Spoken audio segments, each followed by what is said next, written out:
There is a certain kind of struggle that does not begin in the world, even though it appears there.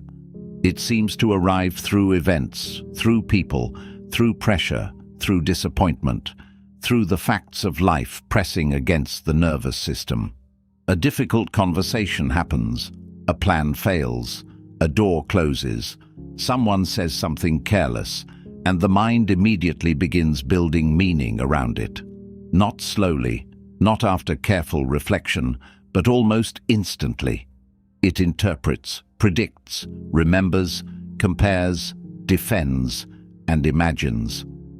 Before the situation has fully unfolded, an inner world has already formed around it.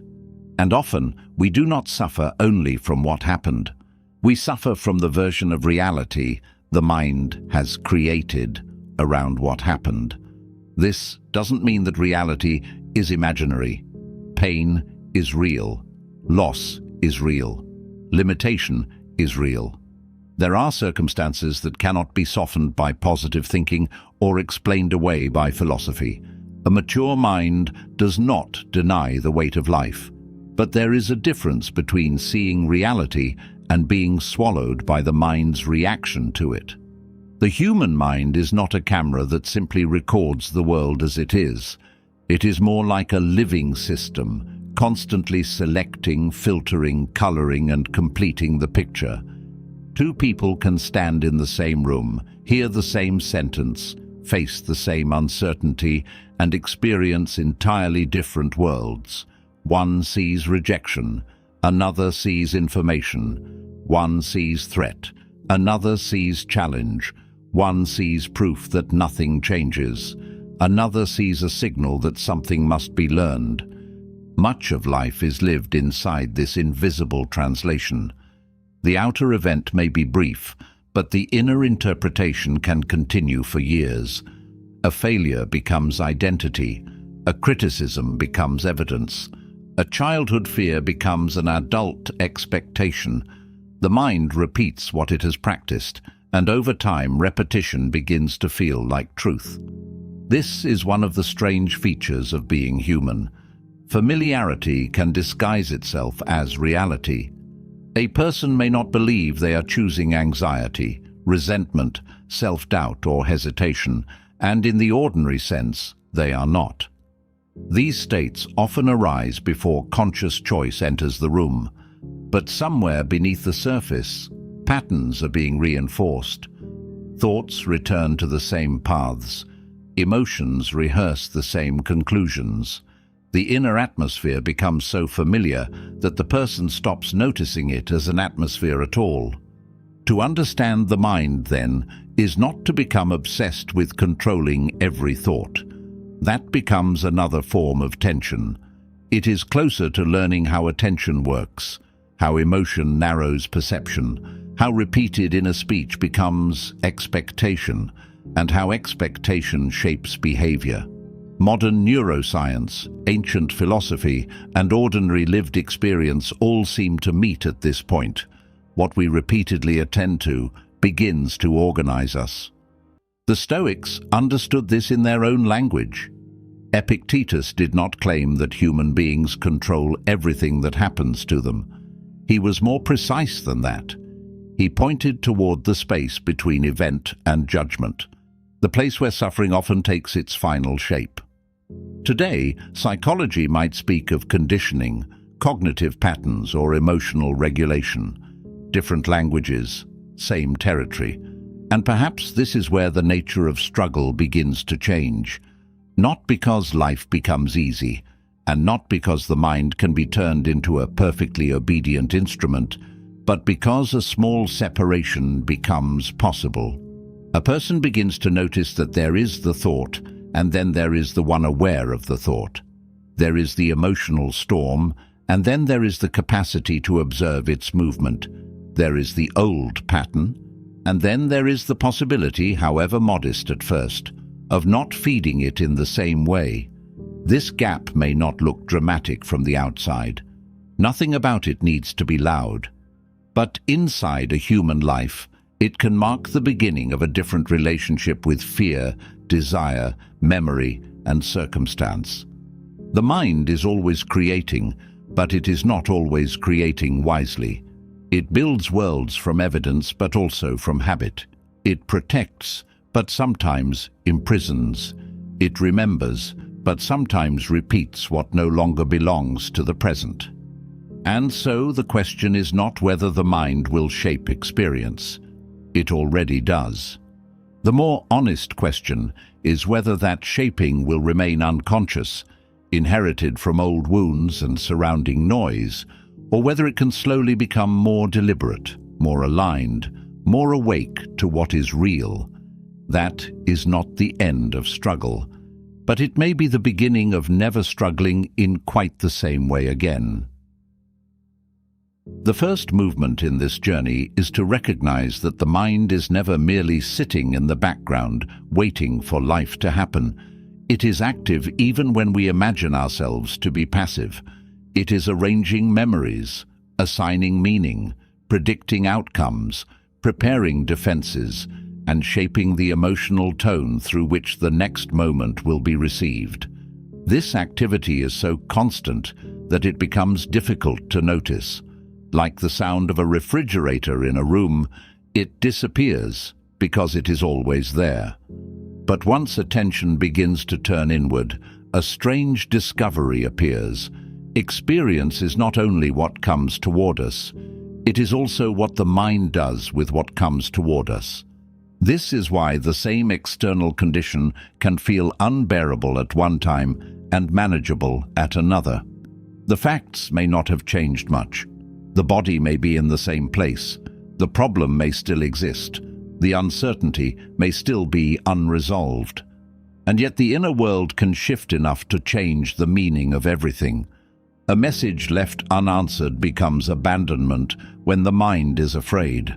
The same silence becomes busyness, distance, or simply unknown when the mind is more steady.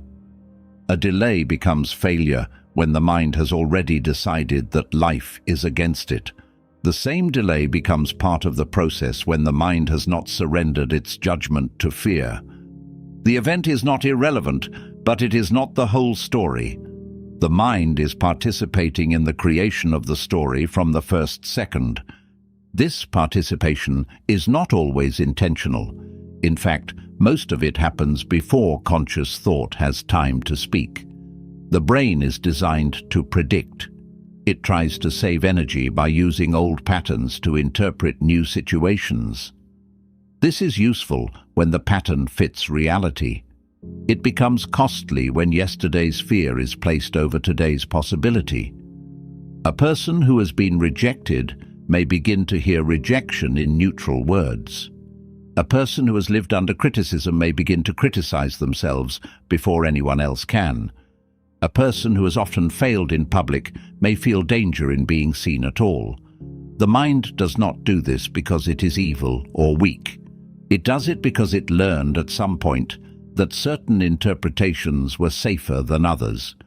But what once protected us can later become the architecture of our limitation. The mind builds habits of perception, and those habits begin to decide what feels possible.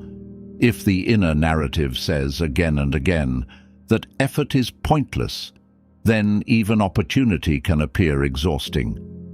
If the narrative says that love is unsafe, then affection can feel suspicious. If the narrative says that success will only bring pressure, then progress can feel like a threat. The world is still there, complex and unfinished, but the mind highlights certain parts and hides others. It creates a personal reality, not by inventing everything from nothing, but by choosing what receives emotional weight. This is where many people misunderstand the power of thought. The point is not that thinking something magically makes it true. Reality is not a servant of imagination. A thought alone does not rebuild a life, repair a relationship, or solve a difficult problem. But thought influences where attention goes, what the body prepares for, what actions feel available, and what meanings are repeated until they become familiar. A thought can become a mood. A mood can become a posture toward life. A posture can become a pattern of choices, and over enough time, choices become circumstances. The line between inner life and outer life is not as clean as we sometimes pretend. Marcus Aurelius wrote often about the relationship between judgment and disturbance, not as a man floating above pain, but as someone surrounded by war, illness, responsibility, and betrayal. His reflections were not an escape from reality. They were an attempt to meet reality without allowing the mind to add unnecessary suffering to it. That distinction matters. The mind can clarify, or it can distort. It can prepare, or it can panic. It can learn from pain, or it can turn pain into identity. Every day, often without ceremony, it is doing one of these things. So the beginning of mental freedom may be less dramatic than people imagine. It may begin with noticing the sentence forming inside before it becomes a belief. It may begin with observing how quickly the mind turns uncertainty into threat, discomfort into failure, or memory into prophecy. There is no need to condemn the mind for this. Condemnation is just another pattern. The more useful movement is attention itself, the patient recognition that the mind is not a passive mirror. It is a maker of meaning.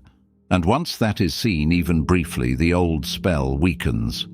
The world may still be difficult, but the mind no longer has to create a prison inside the difficulty. Once it becomes clear that the mind is always participating in experience, the next layer is more uncomfortable because it asks us to look not only at individual thoughts, but at the emotional climate beneath them. A person can change a thought for a moment and still return to the same inner weather. They can repeat a better sentence, try to think in a more useful direction, even understand an idea intellectually, and yet the deeper state remains the same. This is why insight does not always become transformation. The surface of the mind may agree, while the emotional baseline continues to expect danger, disappointment, rejection, or defeat. This baseline is not always loud. It may not appear as panic or sadness. Sometimes it is simply the background feeling a person carries into the day, a slight tension in the body, a readiness to be misunderstood, a sense that something will go wrong, a quiet suspicion that peace will not last. Over time, this state becomes familiar, and familiarity begins to feel like personality. Someone may say, "This is just how I am," when in reality, they are describing a condition that has been practiced for years. The mind then begins to search the world for confirmation. Not because the person is dishonest, but because perception is never neutral. We tend to notice what matches the state we are already living in. A fearful mind recognizes threats faster than possibilities. A resentful mind notices disrespect with remarkable precision. A hopeless mind finds evidence of futility almost everywhere. This does not mean the threats, disrespect, or difficulty are always imagined. Sometimes they are real. But the dominant inner state decides what receives the brightest light. It becomes a kind of internal lens, and the world that appears through it can seem undeniable. When someone is living from insecurity, a delayed reply may feel like rejection. When they are living from anger, a harmless comment may sound like an attack. When they are living from shame, even kindness can feel undeserved or suspicious. The outer world has not disappeared, but it has been filtered through an emotional expectation. This is one reason people repeat patterns, even when they consciously want something different. They may want love, but their dominant state expects abandonment, so they interpret closeness as danger. They may want success, but their dominant state expects failure, so opportunity produces stress rather than energy. They may want peace, but their inner system has become accustomed to conflict, so calm feels unfamiliar, almost unsafe.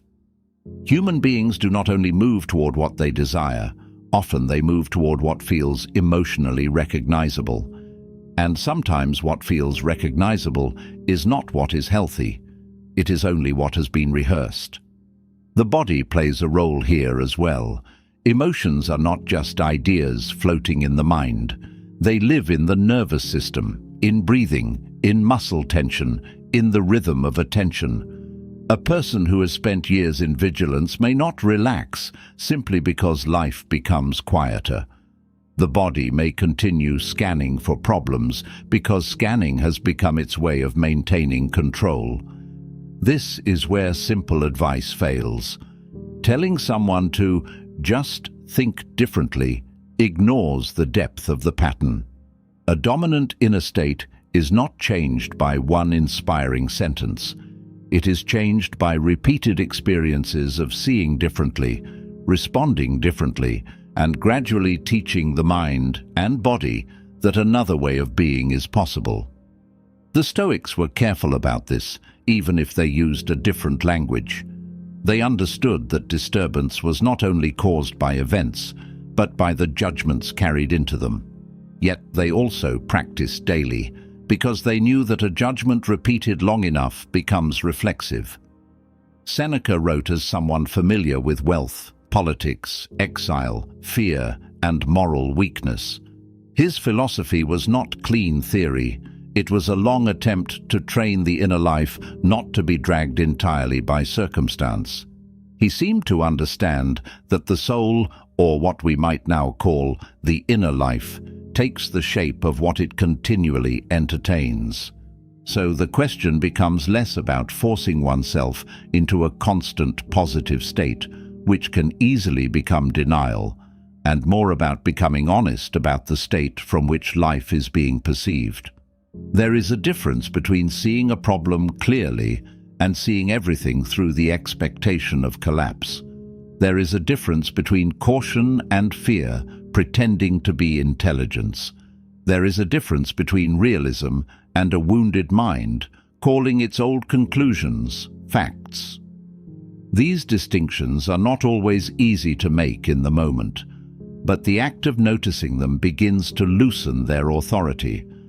A dominant inner state becomes the world a person recognizes, but recognition is not destiny. The mind can learn to recognize something else. It can become more familiar with steadiness, with patience, with uncertainty that does not immediately become fear. This change is rarely instant. It happens through small corrections in attention, through the refusal to treat every old feeling as a final truth, through moments where reality is allowed to be wider than the mood interpreting it. And perhaps that is one of the quiet beginnings of freedom, not escaping the world, not denying what hurts, but realizing that the state we live from is not merely a reaction to life. It is also a doorway through which life enters us. From this point, the mind begins to look less like one single voice and more like a conversation between different layers of intelligence. There is the part that can pause, reflect, imagine a new direction and say, "This is where I want to go." And then there is the older part, the more automatic part that says very little but repeats what has already been practiced. Much of the confusion in human behavior comes from mistaking one for the other. A person may sincerely decide to change, and in that moment, the decision is real. They may see the pattern clearly, feel tired of the old cycle, and sense that another life is possible. But then, under pressure, the familiar reaction returns. The old fear speaks. The old habit moves the body.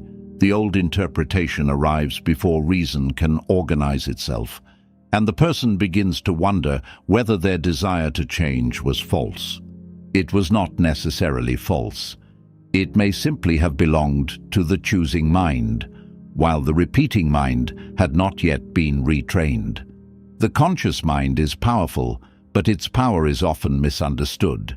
It can choose direction, but it does not automatically rewrite every pattern beneath the surface. It is like a person taking the wheel of a ship that has been sailing the same route for years. The new direction matters, but the weight of momentum is still there. The waters are familiar, the crew knows the old path, the instruments have been calibrated by previous journeys. A single decision may turn the wheel, but the whole vessel takes time to respond. The subconscious mind, if we use that phrase carefully, is not mystical in the way people sometimes make it sound. It is the field of learned associations, emotional memories, automatic responses, and repeated conclusions that operate beneath deliberate thought. It is why someone can understand that a fear is irrational and still feel it in the body. It is why a person can know they are capable and still hesitate when visibility arrives. It is why someone can say they want peace but keep returning to conflict, because conflict has become the emotional language they understand. The repeating mind does not primarily respond to abstract truth. It responds to what has been rehearsed often enough to feel real. This is why self-knowledge can be humbling. We discover that we are not only made of our intentions, we are also made of our conditioning. The mind that chooses may want patience, but the mind that repeats may have practiced irritation for a decade. The mind that chooses may want discipline, but the mind that repeats may have learned to escape discomfort the moment it appears. The mind that chooses may want trust, but the mind that repeats may have learned that trust leads to pain. None of this removes responsibility, but it makes responsibility more honest. Change is not just a declaration made by the conscious mind. It is a process of bringing the deeper patterns into contact with a new experience again and again until the old response loses some of its authority. There is a useful compassion in this, but it is not softness in the weak sense. It is accuracy. Condemning oneself for repeating a pattern rarely changes the pattern. It often strengthens it by adding shame to the cycle. But seeing the mechanism clearly can create a different kind of seriousness. The question becomes not, "Why am I like this?" in the tone of self-attack, but rather, "What has been practiced in me so often that it now feels automatic?" That question has more dignity. It does not treat the self as broken. It treats the self as shaped. This also explains why people can be intelligent in one area and strangely unconscious in another. Intelligence does not erase repetition. Someone can solve complex problems, lead teams, read philosophy, understand psychology, and still become a child again in the presence of a certain wound. The repeating mind is not impressed by credentials. It is moved by association. A tone of voice, a silence, a look, a small uncertainty can awaken an entire pattern. And suddenly the present moment is no longer just the present moment.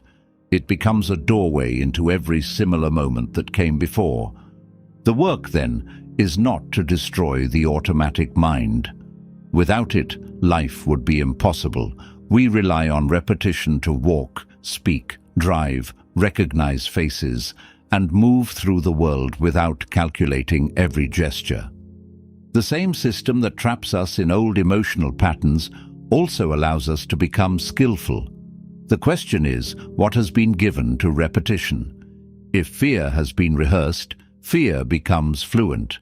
If steadiness is practiced, steadiness can also become more available. If avoidance has been repeated, avoidance becomes the path of least resistance. If honesty is returned to often enough, the mind begins to know its shape. The choosing mind opens the door, but the repeating mind determines how often we walk through it without resistance. And perhaps maturity begins when these two minds are no longer treated as enemies. One sees the direction. The other carries the memory of where we have been. Between them is the patient work of becoming less divided, not by force, but by teaching the inner life through repeated contact with what is clearer, truer, and more aligned than the patterns we inherited or practiced without knowing. When the mind that chooses begins to meet the mind that repeats, the idea of willpower also begins to change. Most people imagine willpower as a kind of inner violence, a forceful tightening of the self against temptation, fear, distraction, or weakness. It is often pictured as emotional intensity, as the ability to push harder, to suppress more, to override the body and mind through sheer pressure. And sometimes, for a brief period, this kind of pressure appears to work. A person can force themselves through a task, silence an impulse, or perform discipline through tension. But tension is expensive. It consumes energy quickly. It can create obedience for a moment, but it rarely creates harmony. The part of the mind being forced does not disappear. It waits. This may be why many attempts at change feel so exhausting. They are built on an internal conflict where one part of the self is trying to dominate another part. The person declares a new direction, but underneath that declaration there is resistance, fear, resentment, or disbelief. So every action becomes a battle. Every decision requires emotional strain. Every small difficulty feels like proof that discipline is unnatural. Over time, the person begins to conclude that they lack willpower, when perhaps the problem is that willpower has been misunderstood. What they are calling weakness may actually be fragmentation. Thought, belief, desire, and emotion are not moving together. They are pulling in different directions, and the conscious mind is trying to hold the whole structure together by force. A calmer definition of willpower is possible. Willpower may be less about intensity and more about direction. Not the dramatic rush of motivation, but the capacity to return thought to where it has chosen to stand. This is a quieter faculty, and because it is quieter, it is easy to underestimate. It does not always feel heroic. It may look like noticing that the mind has wandered into fear and bringing it back to the task in front of it.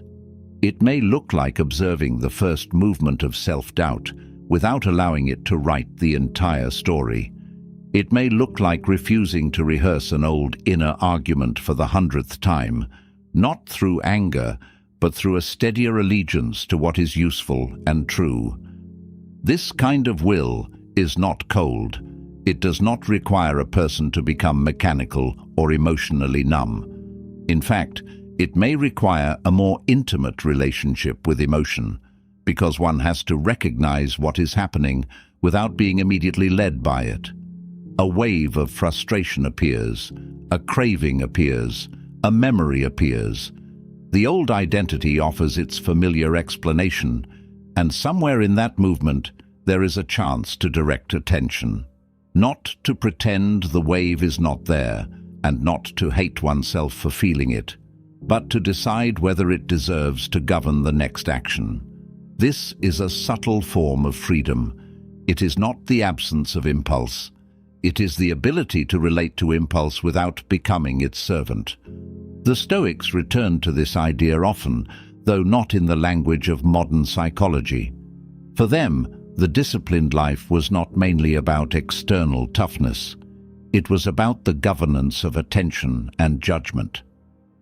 Epictetus, who had lived through conditions that would make simplistic advice seem almost insulting, placed great importance on the distinction between what arrives and how the mind responds. He did not ask human beings to control the universe. He pointed instead to the inner faculty that can examine impressions before surrendering to them. In ordinary life, this might mean seeing a thought as a thought before accepting it as reality. It might mean recognizing that an emotion is information, not necessarily instruction. Willpower, then, becomes an act of inner leadership. Leadership is different from domination. A good leader does not create order by screaming constantly, That kind of authority reveals insecurity. Real command has a different quality. It knows the direction, understands the resistance, and keeps returning the system toward alignment. In the same way, the mind does not become strong by attacking itself every morning. It becomes strong by learning to hold a chosen direction long enough for the rest of the self to gradually trust it. This also explains why willpower grows weaker when attention is scattered. A mind pulled in 100 directions cannot easily command itself. Each distraction asks for a fragment of life. Each unnecessary comparison, each repeated worry, each emotional rehearsal takes a small portion of energy and gives it to something that may not deserve it. Then, when the moment of choice arrives, the person feels empty and calls it lack of discipline. But perhaps the will was not absent. Perhaps it was spent before it was needed. To direct thought is not to control every mental movement. That would be another impossible demand. It is to become less careless about what is entertained, repeated, and believed. The mind will wander. The body will react. Old patterns will return with convincing voices. But the capacity to come back again and again without drama is not a small thing. It is the root of real will. Not force against the self, but the slow formation of an inner command that does not need to shout in order to be obeyed. If willpower is the ability to direct thought, then one of the most important questions becomes what the mind is being asked to direct itself against. Sometimes the resistance does not come from within us in any original sense. It is borrowed. A person wakes up with a fairly stable inner state, enters a room, opens a phone, reads a few sentences, listens to someone's fear, absorbs someone's bitterness, watches the urgency of the world perform itself through headlines and voices, and by the middle of the day, something inside them feels heavier. Nothing specific may have happened to them personally. Their life may not have changed in any concrete way. And still, the atmosphere has entered. Human beings are porous. We like to imagine ourselves as sealed individuals, making private choices from a clean inner space, but this is rarely true. The nervous system listens to the room. It reads faces, tones, silences, tensions, and signals of danger. It studies the emotional weather around it, often before thought becomes aware of what is happening. This ability is part of our intelligence. It allows empathy. It allows cooperation. It helps a child sense a parent's mood, a friend sense another friend's pain, a group sense when something is wrong. But the same openness that makes connection possible can also make confusion possible. Not every feeling that enters the body belongs to the deepest part of the self. Some moods are inherited from the environment of the day. This is easy to see in ordinary life. Spend enough time around people who interpret everything through suspicion, and suspicion starts to look like wisdom. Spend enough time around people who panic before they understand, and panic starts to feel responsible. Spend enough time in spaces where outrage is constant, and calm can begin to feel naive, as if one is failing to understand the seriousness of things. The mind does not only absorb information, it absorbs the emotional posture that comes with the information. A headline does not simply say something happened. It often carries an implied command about how to feel. A conversation does not only transfer words, it transfers pace, tension, and expectation. The modern world makes this more complicated because the mental atmosphere around us is no longer limited to the people physically near us. A person can be alone in a room and still be surrounded by thousands of emotional states. Through a screen, they can enter the fear of strangers, the anger of crowds, the envy of curated lives, the urgency of people they will never meet, the despair of events they cannot influence, and the opinions of minds that may not be healthy enough to live inside for even a few minutes. And because it arrives through language and images, it can feel like knowledge. But not all exposure is understanding. Sometimes it is only contamination dressed as awareness. This does not mean withdrawal from the world is the answer. A mind sealed off from reality becomes fragile in its own way. There is a difference between being informed and being invaded. There is a difference between compassion and emotional possession. There is a difference between listening to another person's pain and unconsciously adopting their entire worldview. The mature mind does not need to be indifferent in order to remain sovereign. It can care without surrendering its center. It can witness chaos without becoming chaotic. It can hear fear without making fear its home. To stop absorbing the mental atmosphere around us is not to become cold. It is to become more discerning about what is allowed to take root. Many thoughts arrive with the voice of truth simply because they are repeated by many people. Many doubts feel intelligent only because they are shared in a confident tone. Many fears seem personal until we realize they were planted by a room, a family, a culture, a feed, or a season of life in which everyone around us was afraid. The mind, if it is not watchful, can mistake collective emotion for private intuition. There is a strange humility in admitting this. It means that the self is not as independent as it likes to believe, but there is also relief in it, because some burdens become less absolute once we see their source. A heaviness may not be destiny, it may be residue. A fear may not be prophecy, it may be something absorbed and rehearsed. A doubt may not be the voice of wisdom, it may be the echo of an environment that trained the mind to expect less from life. The inner life needs contact with reality, but it also needs a boundary. Without that boundary, attention becomes public property, and the mind becomes a room where every passing mood is allowed to sit down and speak. With even a small boundary, something changes. A person begins to ask, not with paranoia but with clarity, whether this thought is truly theirs, whether this fear deserves authority, whether this atmosphere is worth carrying into the next hour. And in that pause, the mind begins to recover a private space where thought can be directed again, not away from the world, but from a place within that is no longer entirely owned by it. After the mind begins to separate its own voice from the atmosphere around it, desire becomes easier to understand. Desire is often treated as a problem, as if wanting itself were the source of suffering, and sometimes desire does create suffering, especially when it becomes desperate, blind, or dependent on things no human being can fully control.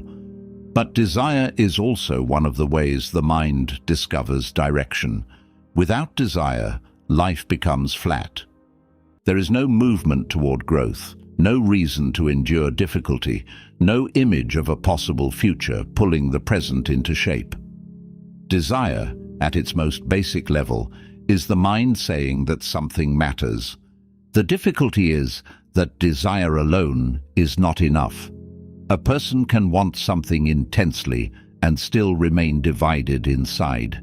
They can want a different life, a healthier body, a calmer mind, a more meaningful relationship, a creative project, a future that feels more honest. But if the desire is surrounded by disbelief, confusion, and emotional contradiction, it begins to turn against the person who carries it. What was once direction becomes frustration. The mind sees the destination, but another part of the self does not believe it is allowed to arrive there. So desire becomes painful, not because wanting is wrong, but because the inner system is not aligned with what it claims to want. This is one of the more subtle forms of human struggle. People often think they are suffering because they do not want something enough, so they try to increase the intensity. They watch more inspiring things, speak with more urgency, imagine the result more dramatically, and attempt to manufacture a stronger emotional charge. But intensity is not the same as belief.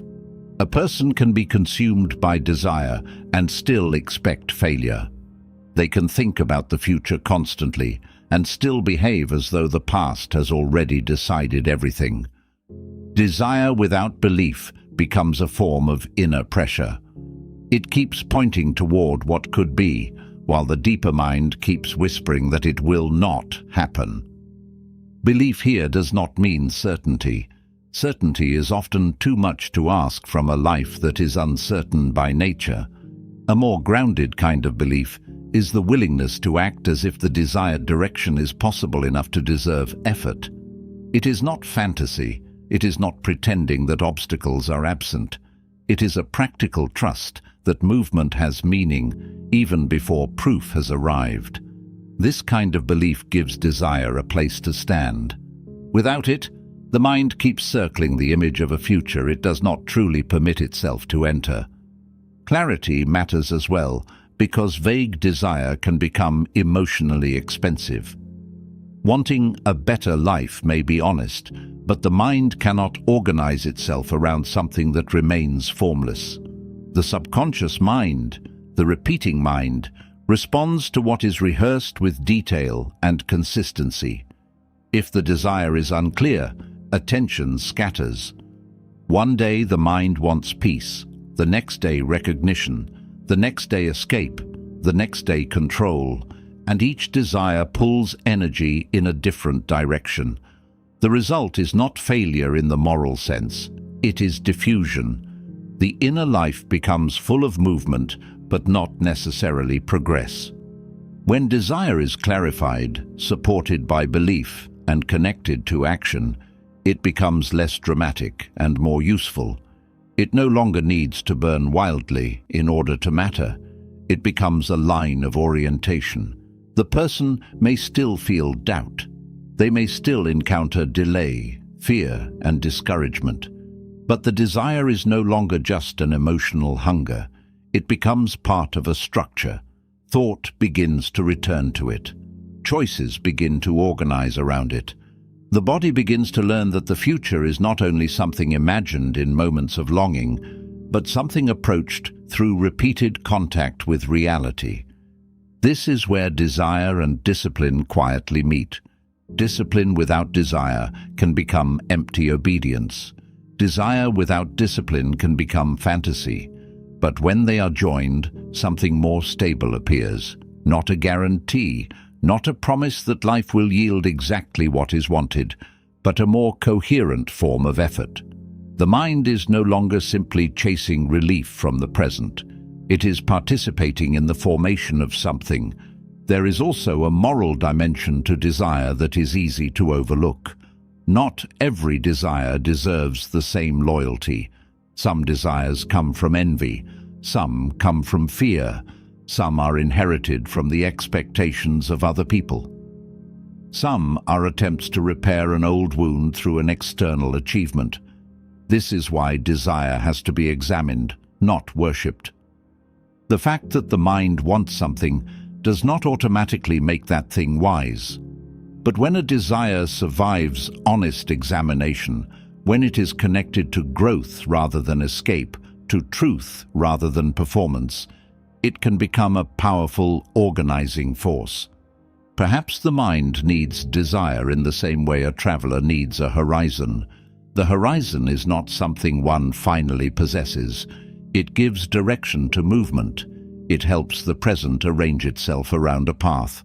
But for desire to serve life rather than disturb it, it must be held with belief, clarified through attention, and tested through action.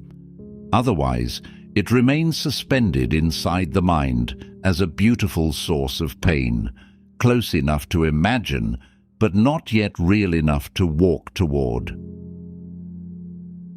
When desire has been examined and given direction, another question begins to appear beneath it. What is the mind being trained to believe every day, not in theory, but through repetition? A person may say they want confidence, peace, discipline, or a wider life. But the mind does not only listen to what is declared in rare moments of clarity. It listens to what is repeated. It listens to the sentences spoken inwardly when no one else is present. It listens to the emotional rehearsals that happen in silence. It listens to the identity that is practiced through thought, posture, memory, and expectation. This is why self-talk is not a small thing, even though the phrase can sound simple. The words a person repeats to themselves are not just commentary. Over time, they become instruction. The mind hears again and again, "I always fail. I am not the kind of person who can do this. People like me do not change. Something will go wrong." And eventually these sentences stop feeling like thoughts. They begin to feel like perception.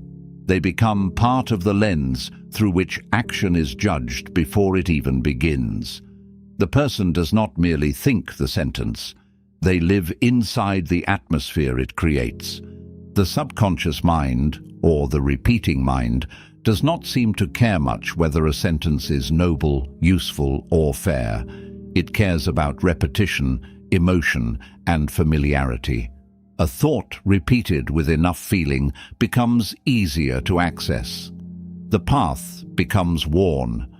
The mind returns to it because returning requires less energy than creating a new route. In this way, identity can be built accidentally, not through a single dramatic event, but through small private confirmations that gather over time. A person may not notice how often they rehearse weakness, how often they imagine rejection, how often they prepare for humiliation, how often they speak to themselves with a cruelty they would hesitate to use on another person. And yet this is not an argument for pretending. The mind is not helped by false praise or empty affirmation. If someone feels afraid, repeating "I am fearless" may only create a deeper split, because part of the self knows it is not true. A more honest sentence has more power because it does not insult reality.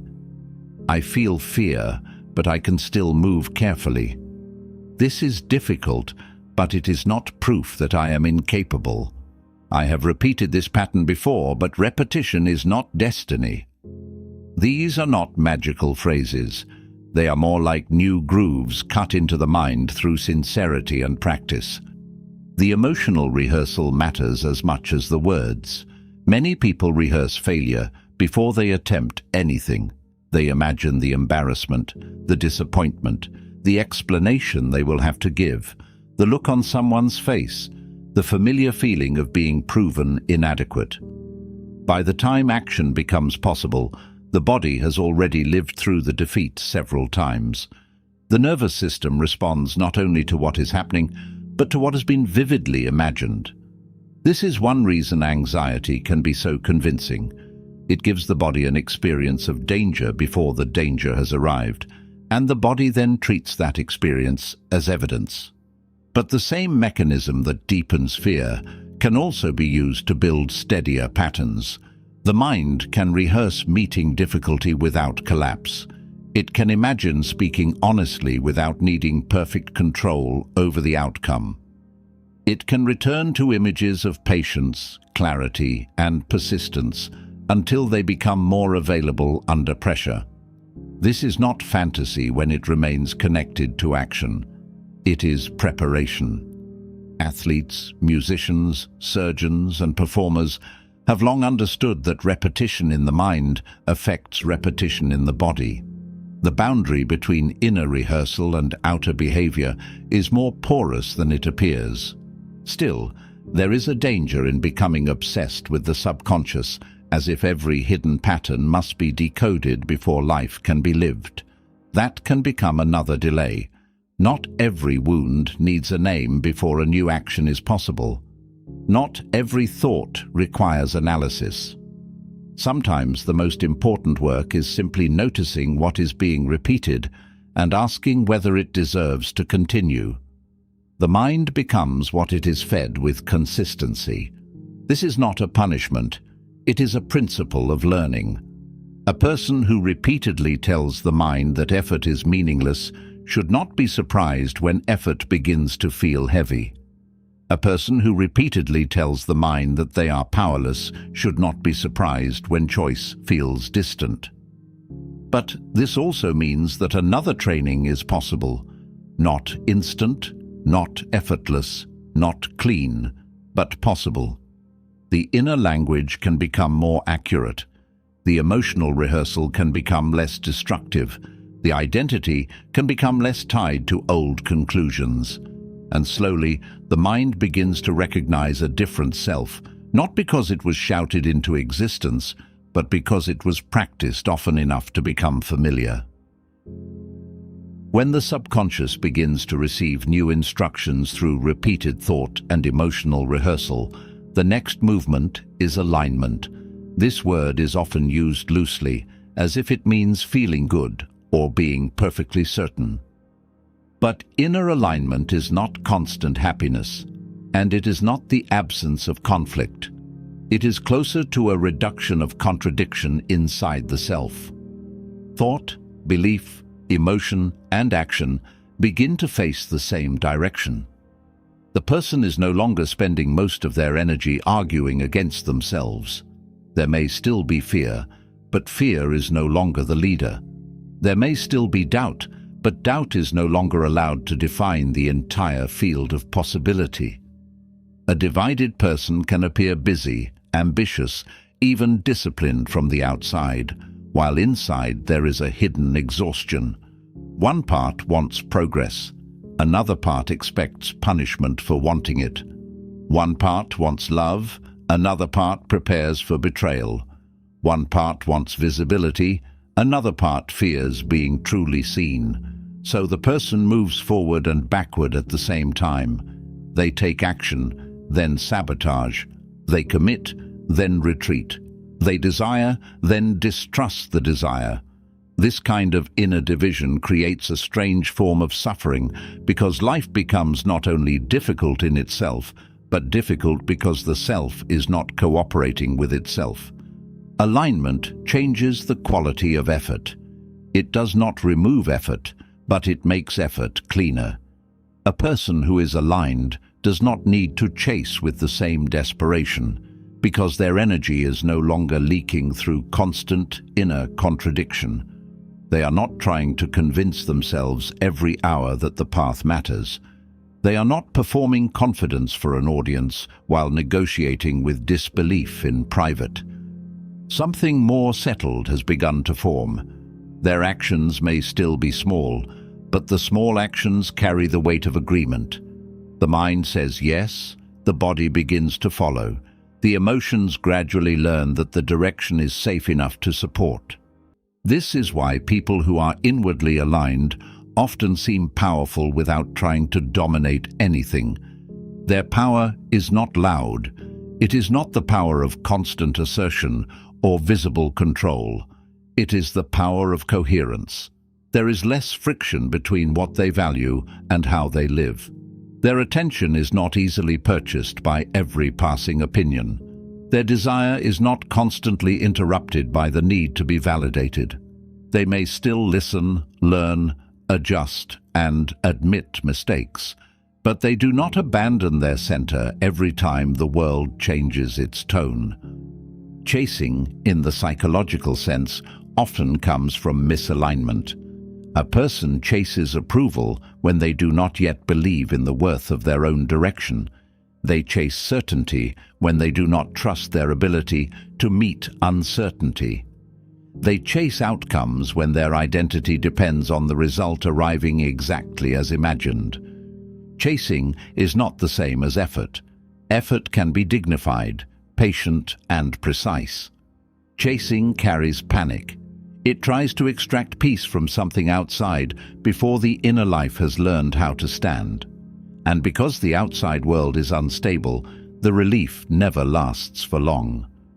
Inner alignment does not mean ignoring the outer world. It means no longer asking the outer world to constantly confirm the self's permission to exist, act, create, or grow. This is a difficult thing to describe because it can sound abstract, but it appears in ordinary moments. A person says no without needing to build a courtroom inside their mind afterward. They continue working even when praise is absent. They receive criticism without turning it instantly into identity. They rest without guilt when rest is part of the larger integrity of the life they are building. They move with a kind of simplicity, not because life is simple, but because the inner argument has become less chaotic. There is also a relationship between alignment and truth. A person cannot be aligned for long around a lie. They may become organized around a fantasy for a while, or energized by denial, but eventually the structure begins to crack. Real alignment requires contact with what is actually happening. It asks whether the desire is honest, whether the belief is grounded, whether the action is consistent, whether the emotion has been heard without being obeyed blindly. This is not a harsh examination. It is more like tuning an instrument. The point is not to punish the string for being out of tune, but to bring it into relation with the whole. When this begins to happen, power becomes less theatrical. It is not a performance of strength. It is the natural result of a mind that is no longer scattered against itself. Thought gives direction. Belief gives permission.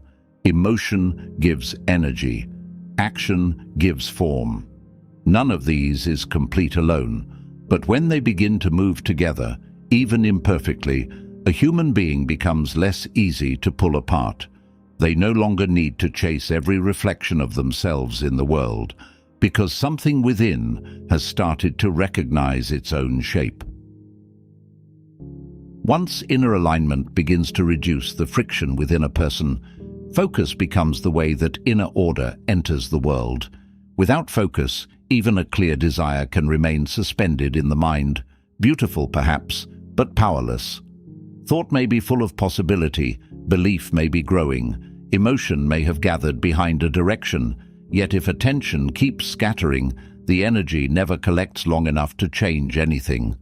It leaks into comparison, distraction, worry, unfinished plans, imagined conversations, and the endless small openings through which the modern world asks to enter. The person may feel busy inside, but busyness is not the same as movement. Focus is often misunderstood as a harsh narrowing of life, as if to focus means to become rigid, tense, or blind to everything else. But focus, at its best, is not a rejection of life. It is the act of giving a chosen reality enough attention to become formed. Nothing human becomes real without sustained attention. A skill does not develop because it is admired from a distance. A relationship does not deepen through vague good intentions. A body does not become healthy through occasional bursts of concern. A mind does not become steady by visiting clarity once every few weeks. Things grow where attention returns. There is a simple truth here, but it is not always easy to live with. Scattered attention creates scattered results. Not because the universe is punishing distraction, but because attention is the medium through which effort becomes consistent. When the mind moves from one desire to another, from one fear to another, from one imagined identity to another, it never stays long enough to build weight. The surface is disturbed again and again, but nothing takes root. A person can spend years thinking about change without giving one direction enough uninterrupted energy to become a path. The difficulty is that distraction does not always feel like distraction. Sometimes it feels like research. Sometimes it feels like preparation. Sometimes it feels like emotional processing. Sometimes it feels like keeping options open. And in small amounts, all of these can be useful. But the mind is skilled at disguising avoidance as intelligence. It can gather more information when what is needed is contact with the work. It can keep refining the plan when the plan is already clear enough to begin.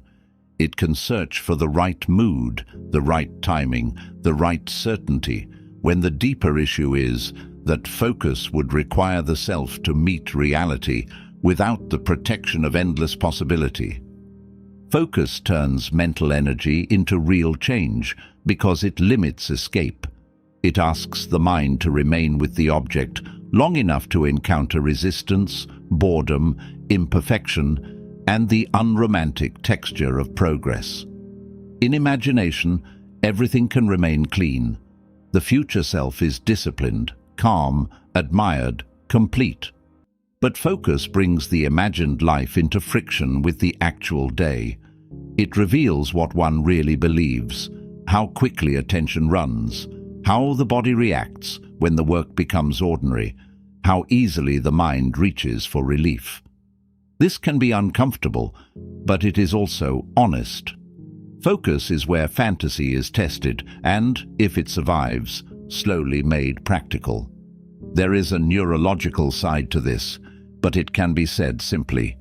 The brain changes through repeated use. What is practiced becomes easier to return to. Attention strengthens the circuits it travels most often. If attention repeatedly travels toward fear, fear becomes more available. If it repeatedly travels toward resentment, resentment becomes fluent. If it repeatedly returns to a meaningful task, a difficult skill, a calmer interpretation, or a chosen responsibility, those pathways become less foreign. The mind is shaped not only by what it thinks once, but by where it keeps going. This is why focus is not merely productivity, it is identity under construction. Every return of attention is a small vote for the kind of person being practiced. The return matters more than the perfect state. The mind will wander, the world will interrupt, emotion will pull, old patterns will offer familiar exits, but each return gathers the self again, not with drama, not with self-punishment, but with the recognition that the life being formed depends on what is repeatedly given mental energy. A focused person is not someone who never experiences distraction. That image is too clean to be human. A focused person is someone whose attention has learned where home is. It may travel, but it knows where to come back. It may be disturbed, but it is not permanently owned by every disturbance. Over time, this creates momentum. Not the loud momentum of sudden transformation, but the steadier kind that comes from accumulation. One clear hour becomes another. One honest action becomes a pattern. One chosen direction begins to gather evidence in the world. And perhaps this is the quiet power of focus. It does not need to argue with every possibility. It simply feeds one reality more than the others. The mind cannot live every life it imagines. It cannot become everything it briefly desires. To focus is to accept that creation requires selection. Something is chosen, and because it is chosen, other things are allowed to remain unreal. This is not a loss in the shallow sense. It is the cost of making anything meaningful take form. Thought becomes change only when attention stays long enough for life to answer. The final movement is perhaps the most difficult to understand without turning it into denial. To live above circumstance does not mean floating away from reality, pretending that pain is not painful, or dressing hardship in beautiful language until it becomes easier to tolerate. Reality has its own authority. Bills arrive, bodies get tired, people leave, plans collapse, systems can be unfair. Time moves without asking whether the mind is ready. Any philosophy that asks a person to ignore these things becomes fragile. because it depends on blindness. And blindness is not mastery. It is only a postponed collision with what is true. To live above circumstance means something more disciplined and more honest. It means seeing the facts clearly without allowing the facts to become the total author of the inner life. There is a difference between acknowledging a storm and becoming the storm. There is a difference between recognizing limitation and building an identity around helplessness. There is a difference between saying, "This is happening," and saying, "Because this is happening, I no longer have access to clarity, dignity, or choice." The first is realism. The second is surrender disguised as realism. This distinction matters because circumstances often arrive with an emotional gravity. They pull thought downward into old conclusions. A setback does not simply say, "Something did not work." It may seem to say, "Nothing works for me." A difficult season does not simply say, "Life is heavy right now." It may seem to say, "Life will always be heavy." The mind, especially when tired, turns moments into prophecies. It takes a temporary condition and expands it into a worldview. This is one of the ways suffering becomes heavier than the original event. The fact hurts, and then the interpretation builds a second weight on top of it. Living above circumstance begins when that second weight is noticed, not rejected in anger, not replaced with false optimism, but seen as something the mind is adding. A person may not be able to change the situation immediately. They may not be able to control another person's behavior, reverse a loss, undo the past, or make the future reveal itself. But there remains a small space in which the inner posture can be examined. Is this thought helping me see, or is it only helping me suffer? Is this emotion asking to be understood, or is it trying to govern everything? Is this circumstance difficult, or have I also made it into a verdict on who I am? These are not questions that produce instant peace. Sometimes the honest answer is that the circumstance is genuinely painful and the mind is doing its best to survive it. There is no nobility in pretending to be untouched. A human being is not a stone, but even within pain, there can be a difference between being wounded and being completely defined by the wound. The inner life can bend without handing over its entire meaning. It can grieve, adapt, respond, rest, and still preserve some part of itself that is not owned by the event. This is where all the earlier movements begin to meet. The mind is always creating, so it must be watched with care. The dominant inner state shapes what the world appears to be, so the emotional baseline matters. The choosing mind and the repeating mind must learn to cooperate, because intention alone is not enough. Willpower becomes the direction of thought rather than force against the self. The mental atmosphere of other people and media must be filtered, because not every fear deserves a home inside us. Desire gives movement, but only when supported by belief and action. The subconscious mind responds to what is repeated, so inner language becomes a form of training. Alignment gathers the scattered self into one direction. Focus gives that direction enough time to become real. And then circumstance arrives, as it always does, to test whether these ideas are only pleasant thoughts or whether they have become part of the way a person stands in the world. This test is not dramatic most of the time. It happens in ordinary moments, in the pause after bad news, in the silence after disappointment, in the hour when no one is watching and the old pattern offers its familiar exit, in the temptation to collapse into the same story again. The work is not to become invulnerable. The work is to become less easily possessed. There is a kind of freedom that does not look like control. It does not guarantee comfort. It does not remove uncertainty. It does not make the world obedient. It is the freedom of remaining inwardly awake while life remains unfinished. A person can lose something and still not lose the ability to see. They can be delayed and still not become the delay. They can be misunderstood and still not let misunderstanding become their entire reflection. They can face reality without kneeling before every mood reality produces.